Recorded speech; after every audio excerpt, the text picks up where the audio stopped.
জুমার খুতবা বাংলা দেওয়া যাবে না বলছে, আরবি দিতে হবে।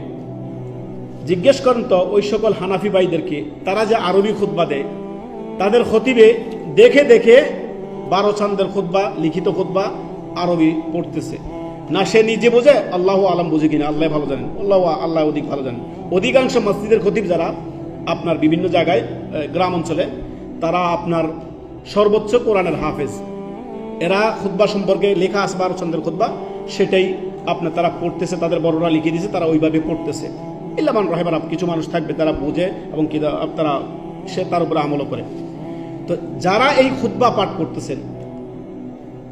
পাঠ করতেছেন তিনি দাঁড়াইলেন 3 মিনিটে খুতবা শেষ, অথচ খুতবা তিনি বলতেছেন আরবি হতে হবে, খুতবা আরবি হতে হবে। যদি বাঙালি জনগণ থাকে, ধরেন এখানে সবাই বাংলা জনগণ, এখন কেউ আরবিতে খুতবা দেয়, কেউ যদি না বোঝে, তো এই খুতবা দিয়ে, এই বক্তব্য দিয়ে লাভ কি?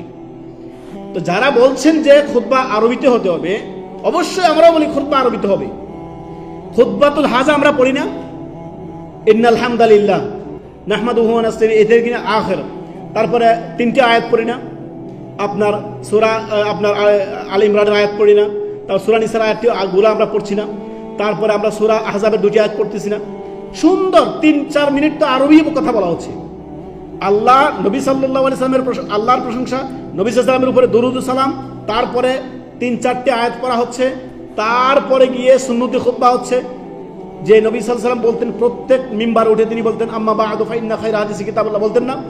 এটা বলার পরে গিয়ে আয়াতগুলো আপনার আরবিতে পড়ে তার অনুবাদ করে দেওয়া হচ্ছে আহলে হাদিস সালাফি মসজিদগুলোতে। এটাই তো নিয়ম। তো জনগণ যদি আপনার খুতবা, আপনার বক্তব্য না বোঝে, তো জনগণ কি করবে?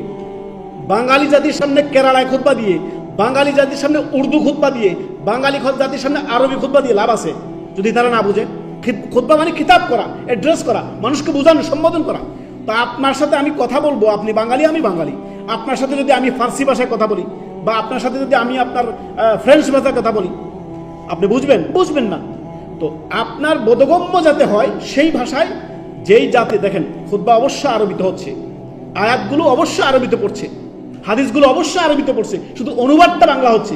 অনুবাদ যদি দেখেন, বছরের কথা 52টা খুতবা, 52টা সপ্তাহ না, 52 সপ্তাহ যদি 52টা খুতবা আপনি মানুষকে, আপনার এই বড় বড় ওসিডিসি যারা বড় বড় উচ্চ পদস্থ আছে, তারা যদি জামে মসজিদে আসে, 52টা খুতবা শুনবে কি শুনবে না?